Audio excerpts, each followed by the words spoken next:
Okay, everybody. Thank you for joining the Pearland Professionals Podcast. I'm here today with Emily Scarborough. Welcome. Thank you. Thank you. Why don't you go ahead and start out by just telling people a little bit about what you do? My name is Emily Scarborough. I am a real estate agent in Houston and surrounding areas. I've been doing real estate for a while now. I began with flipping houses, which led me down the very interesting path from flipping, investing, and I got licensed, and things have been great. The beginning was kind of rough, the bumps and the ups and downs of real estate. I got really heavy into it right before COVID. COVID was nice, but I also had a newborn. Oh, wow. Yes, and my partner actually plays in the NFL, so sports and entertainment kind of just fell in my lap, and it was a beautiful journey. We got some investment properties, and of course I deal with rentals, listings, buyers, all the way across the board. But so, are you a realtor or a broker, or how I does that am. work? I'm an agent. I haven't gotten my broker license yet. No, it'll happen. What are the rules around eventually. that, and what is the difference? Because I don't think I even know what that is. Legally, when I do get licensed as a broker, I will be able to have agents under me. Report to me. Depending on how I'd want to run my brokerage, it could just be me solo and have my own standalone and have a team. But the legal side of it, the benefit of it is you would be able to have agents in the field, the and benefit of it is revenues that from their works and that kind of thing. But the training side of that, So it's almost like as an agent, you start out like apprentice level, and then you get your masters, and you can kind of level up, so to speak, to build your bigger. But firm. you have to have been in the business for a while. I think it's 5 years, and there are certain credentials that you have to meet in order to. So it take is the truly test. a journeyman It program. is. You have to be under a broker for 5 years. 100%. Oh, that's 4 or 5, depending on your numbers. But the test, I feel confident enough that I could take it and pass it. It's just taking the time to do it, and then what my plan is after that. I'd probably be a broker's associate, to be honest. I wouldn't want to start my own brokerage and jump right in. I have enough. I see. So you'd be on a platform, like a law firm may have associates, like other people who do it. Exactly. Well, you got to learn the ropes somehow. Definitely. And I guess jumping in with somebody that's been in business for a long time is the best way. 100%. Now, like in a law firm, though, like a person who has a lawyer in a firm, then let's say one of the lawyers leaves the firm, they have a right to their own counsel. So, is that the same thing in the brokerage kind of real estate world? Like if I joined a different broker's? Yeah, let's say you were an associate at a brokerage and you had 20 listings. Do those people in that listing have the right to leave with you? Should you leave? There are documents that you sign initially. So you're in with the big broker. Yes. Okay. So I've it's a actually little bit had different. situations like that. Yeah. Have you? Yeah, where I had listings, but I was interested in moving to a different brokerage, and I just waited until they sold. Do you think that pigeonholes you to your broker? It can. To be honest, it can. If you're wanting to make a move. It's almost like that H-1B visa situation for some people. They get the H-1B and they come over to work for some big tech company, but they hold the visa and they did all the work. And now if I want to go not work for Microsoft anymore, for example, I can't do that because, that's kind of cool. I didn't know that. The listing documents that you sign when you're listing a home have very specific details. Yeah, thankfully, because the homeowner doesn't want to get screwed over or something, right? Not. So this is a Pearland podcast, and we like Pearland professionals. Yes. Or you do operate in Pearland, absolutely. Just to confirm for legal reasons, Definitely. What do you like about Pearland, and as a business, operator and professional in the area? What do you think Pearland's bringing to the table? So Pearland is growing, but Pearland has a very small town vibe feel.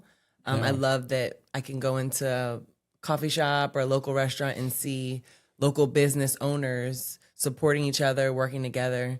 It works good for me and then also for clients, because when they move out here, I can just input them right into the network, and they get, I never thought about that. Oh, absolutely. So. I'm always trying to be like the glue. Yeah, well, that's how you make new relationships and get the network going. And so definitely, they're going to sell their house one day, so hopefully they come back to you. Referrals are huge, especially I'm mostly referral at this point. So being a resource for my clients and making sure that I'm checking in, we celebrate milestones together. So I guess that's how you're trying to stand out from the crowd of other realtors, because there's no offense, but there's a ton of realtors out there, right? I mean, how do you like get your name to be synonymous with the success of the sale? That's exactly it. Just staying in touch, checking in, making sure that you are, I mean, it could even just be like a contractor. They might have, they'll call me if I sold them, or if they bought a house with me, then they'll call me and say, hey, I have a leak, or do you know a contractor? Or it could just be in conversation if we're out to eat. Cause I really do try to check in and keep, if they have kids, we usually get our kids together. I'm not just personable. Closing. Definitely. I'm not just closing and disappearing on them, you know? Right. It's important. And even client appreciation events are really important. Yeah, for sure. Oh yeah. Like give back once a year, you know, usually around holidays. This year I'm doing one at Chicken and Pickle. Oh, nice. I love pickleball. I think they're going to have a Pearland pickleball place over there. Really? I can't wait. I was kind of excited about that too. We went to Hawaii this year and brought the whole family. Even our neighbors came with their family, and we were morning pickleballers, and I'd never played before. So just got out there and did it, because I guess when you're on vacation, you think, well, why not? Whatever. Just yeah, do whatever. let's just do it. But I had way more. I'm like the least athletic person I know. And you know, two left feet and the whole, and no coordination, but I had fun and I could do it. Yeah. And I was like, oh, I got a couple of pretty good hits in there. You know? Nice. So but that's cool. But that's a great idea. You know, I never thought about, you know, that side of the real estate market, because it is so transactional. It is. Right. It gets to be like, let's set it up at this price, and let's, you know, it's too much what's my lowest price. And then it gets all into this, you know, just titles and, you know, but then there is a relationship that could be built there. And if you build that relationship and then broaden that out to, you know, being a part of the community and 100% being in it, then they'll be the person that you call. And I noticed another thing as I was doing a little research on you, not super cyber stalky, but just a little bit of research. You do have a big social presence online. And do you think, and what my question, I mean, I think everybody kind of wants to do that. But do you think that has changed the way that real estate specifically has worked in small town environments like Pearland too? Because we're 130,000 people or so. Do you think, but we are a suburb of professionals. Do you think that the social media landscape has changed how you do your job in the suburbs? I think that social media is just ruling everything right now, overall. For good or bad? Depends on, you know, we're talking about It's kids, a double-edged we're talking about sword. adults, we're talking that's about a good point business, too, right? yeah. But I do think that if you leverage social media in the right way, then it absolutely will bring leads. It will bring questions. It helps people gain your trust. You're just watching someone on camera, kind of, you know, you could see whatever the topic is, let it be top 10, let me just think of something really quick. The top 10 things you need to do to prepare your house for selling. Yeah. Right? You might not even think, but if you go on YouTube and watch a video and I tell you 10 things you need to do, it's like, yeah, it's kind of like the little nuggets that have been in your domain for a long time. Now you can let those out just a little bit and get a house prepped and stage. It's like cooking cookies whenever you do the open house. Like I've heard that one before. Smell. Yeah. I mean, it does matter, right? When you walk into a house. The little things. I love cookies. So obviously, they say that we should light candles at open house or bake cookies, or you know, it's really the feeling you're trying to create when someone walks into the home. What is that initial feeling? Take down your personal pictures, make it where they can see themselves in the house. That kind of thing. And I think social media is a great medium for those like top 5, you know, quick hits. Yeah. But I also think, you know, when you have that social media presence and you're doing more than just the top 5 quick hits, but you're also giving good advice to people, you get a following that is maybe other realtors too, right? You would have other people who want to come and see your content because they're trying to create their own content and do their own thing. So whenever you do have a listing that is like, hey man, I have a real good opportunity here and I know these people and I've made a relationship with these people, I'm going to go and really spread the word quick. You know, we sold a house on Tiki Island, and one of the main reasons we hired this lady to sell the house was, you know, she does it. She does it. She can post on her social media. If you have a thing, she drops a pin on that, and like it sold within days. Love that. You know, and we got more than we were asking for for the house. So like Congratulations. that That's kind of, huge. well, yeah. Yeah, we love that. Who doesn't? It's always a goal. But it wasn't because we were underpriced, it's because she was able to get the exposure. You know, I mean, correct me if I'm wrong, but real estate sales, the sales side of it is really about exposure level and price, right? How many eyeballs can you get on it, and how do you set the price in an ever-changing market? And getting the eyes on it, like any realtor can list your home, but the difference between, I always say I sell them, I don't list them, because I'll come in, I bring a interior designer in, and we'll go through and say, okay, so this table, it actually needs to be over here, move this needs lamps. Exactly So right. it's staging it to look more like a model home. Right. Because homes that have furniture in them do sell quicker than empty homes. Sure. It's just statistically. Obviously. Help them imagine themselves there. Yeah. Right. So Yeah, that, well, she even went as far as to plant like irises and like little flowers Yes. in In the strategic garden? places. In- No, it was in our house in like a she pot. put the plants. Potted the plants potted and stuff, plants and for nice, sure. and we're like, man, I wish I would have had that the whole time we were here. 'Cause it looks great, you know. But Those are the details that get think- people out, though. that's right. Right. Well, it makes them see themselves in a unique place that they feel comfortable in, Definitely. and that's what sales is, right? Definitely. So that wasn't an investment home for us. That was kind of like a family retreat. And then my kids got tired of it. You know, after you spend 3 years anywhere, they kind of just get tired of going. And we couldn't drag them back out to Tiki. And so we sold it. Yeah. But it did end up being a great investment for us. You know, held value great over the time period. And we got to use it too. And so I know you did a lot of flipping. We talked about that for a little bit. As an investment strategy today, I would think that the flip market is harder than it used to be. Like when all the TV shows and everything were going crazy, we had 0% interest and, you know, like all this stuff. That's when I jumped in. Yeah, right. That's when I jumped in. Is it the same today as it was then? It's And not. what is the dynamic? How's that shifted? It's not. It's a lot harder now to find homes that you would flip and get value on. I actually work with some builders that have, it's 3 that we've done so far, where they found land with me and then built on it and sold it. And there's a lot more profit there if you have a good builder in your back pocket. Right. And if you don't, reach out to me. We can connect and get that going. But what I'm also seeing is the duplexes. The duplex play is what I call it. Yeah. Okay. That's really interesting because my mom lived here in Pearland, you know, right down the street from us. But, you know, she's getting into her 70s and she doesn't want to have like a whole house to take care of. But she would do like a townhome. Oh, for sure. But there's no townhomes in Pearland. Not many. Actually, not many. I know They're building some. They're building some up on Shadow Creek Parkway, or what And is that behind, called? not Dick's. What's the huge sporting place at the Oh, corner? yeah. No, not Buc-ee's. Dick's. No, not Dick's. I just said not Dick's. What's it called? Bass Pro Shop. Bass Pro Shop. Yeah, I yeah, forget yeah. that. Yes. Right behind Bass Pro Shop. I actually have a client who has her eye on them. So I'm watching. They're building over there. that mixed use facility where it has a parking garage in the middle. That whole Head thing? that way, and you'll see on those little streets. Okay. There's some being built there, and then some on the other side of Broadway going into I didn't know East those were Pearland. townhomes. I thought they were apartments. That's interesting.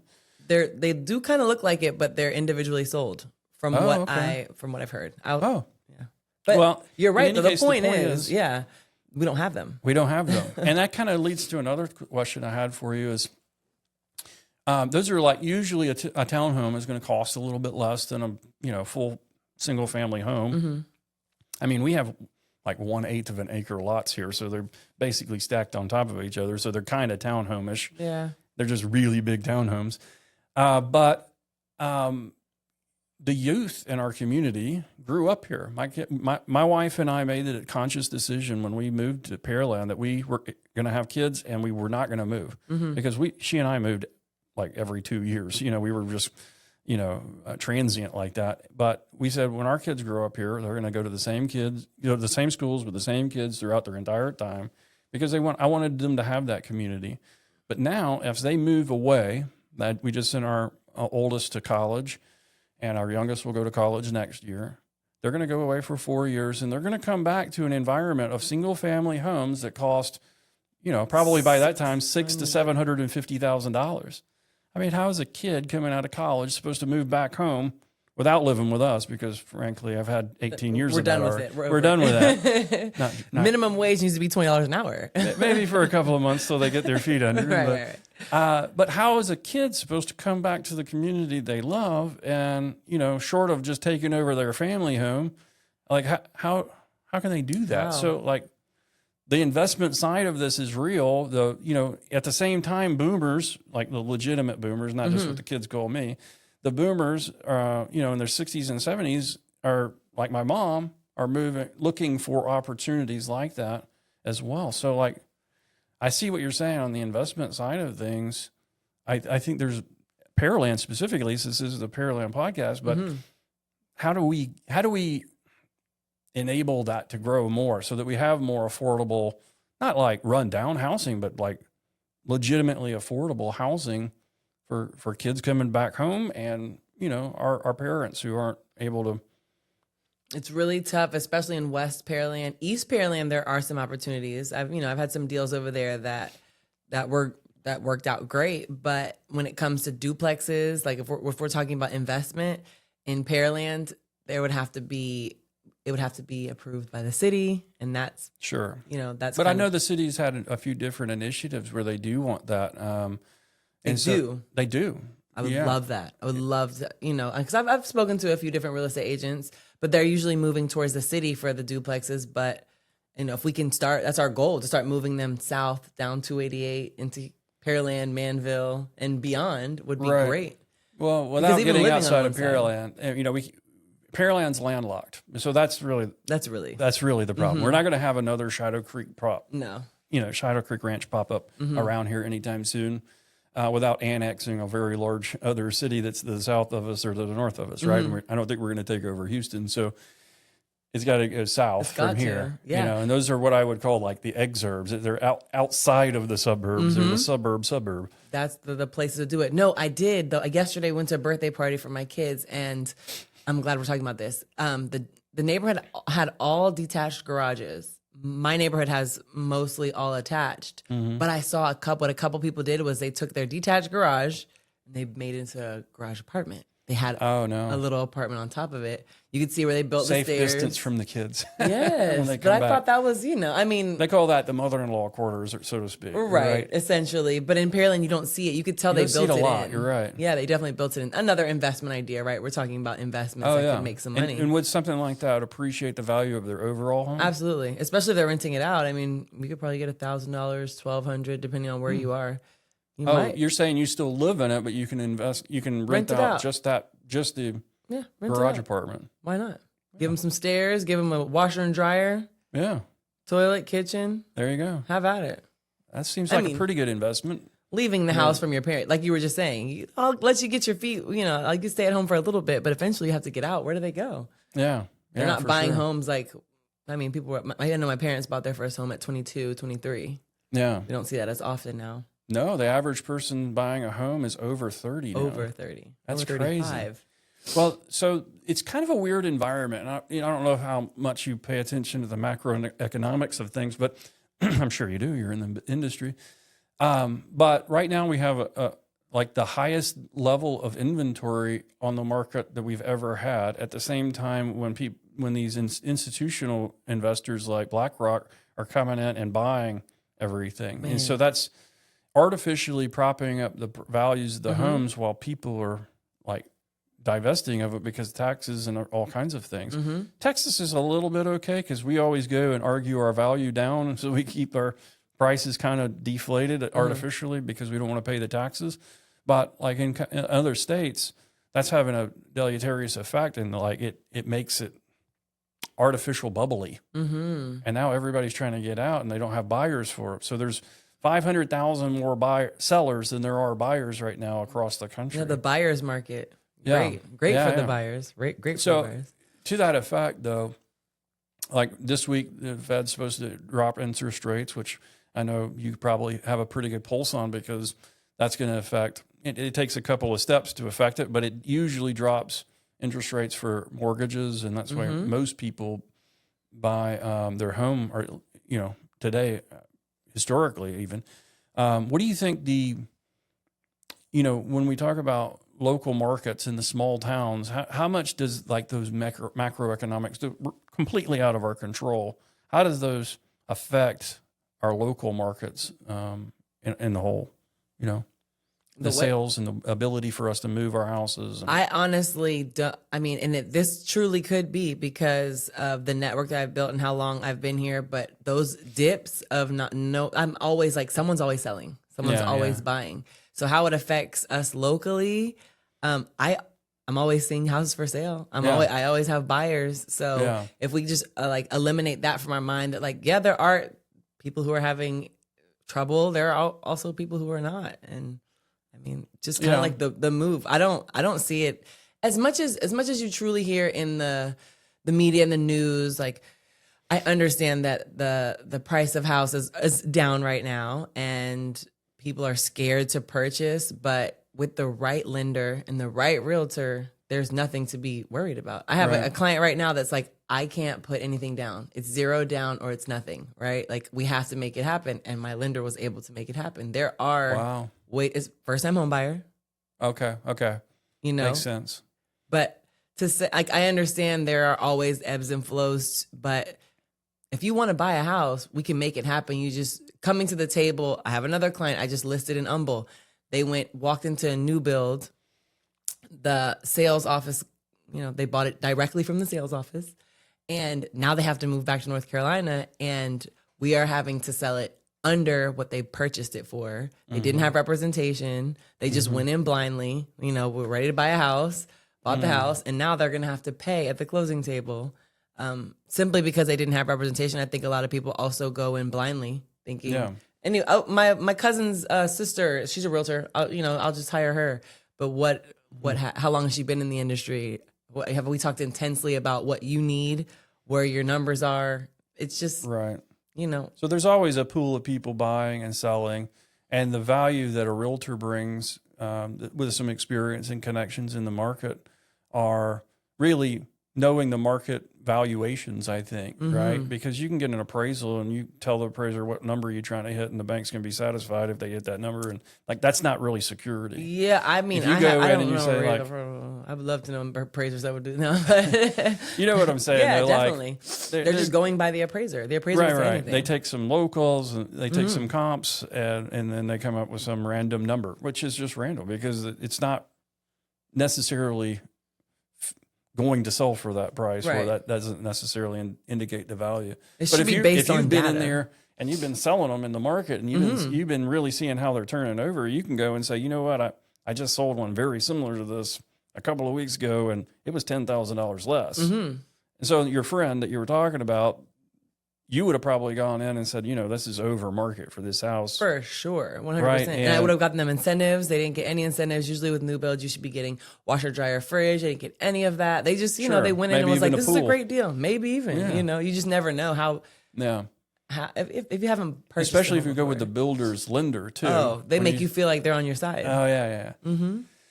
So that's interesting. Well, I really appreciate your time. I know we try to keep it a little bit short here. Is there anything else about Pearland or about the area that you have in the forefront of your mind that you I love Pearland. Honestly, I could have moved anywhere in the city. We moved away to Dallas for 2 years and came back, and I knew we were coming straight to Pearland just because school districts. I mean, everything's here. You don't have to leave. We had a similar experience. Not us moving, but some neighbors on our block moved to actually South Korea. And then they came back and they knew they wanted to be in the Houston area. But they didn't move to Pearland. And we were like, why didn't you move to Pearland? And they're like, well, we got family over in Katy. I was like, you got family right next door. We made our own family, you know, and they regret it. They regretted moving out to Katy, and they should have come back to Pearland. So, and it's also the quickest route to Houston, the quickest suburb that I found. Especially now that they have the tollway. I will say there was a promise made for a little while that was like 10 to 15 minutes to downtown. And that might have been a little bit of fudgery there. I can get there in 25 minutes. Maybe yeah. Now with the tollway, for sure. Even if you don't go on the tollway, the tollway has freed up enough, people. As long as it's not after 3:30. If you're coming from the city to Pearland after 3:30, You need to get on the tollway. Yeah, for sure. 100%. It's worth the $15 It's or worth whatever it is. Gosh. It's a little bit expensive. It but racks up, but I heard it's going to drop soon. That's did another too. thing. I heard it's going to drop. I don't know if that's just like community hope, like overwhelming hope. It is our community hope. All right. Well, thank you so much for Thank you being for with us, having me. Emily. It's been a joy to get to know you a little bit. too. If how can people get in touch with you? Oh, definitely. So on Instagram, my handle is at Emily Scarborough. I'm on YouTube, last name Scarborough, like Scarborough Fair. I'm really Emily Scarborough everywhere that you search. I'm on all platforms, LinkedIn, Facebook, TikTok. Reach out to me. If you have any questions, let's chat. All right. Thank you so much. And we'll put some of those links in our show notes. Amazing. All right. Thanks. Thank you.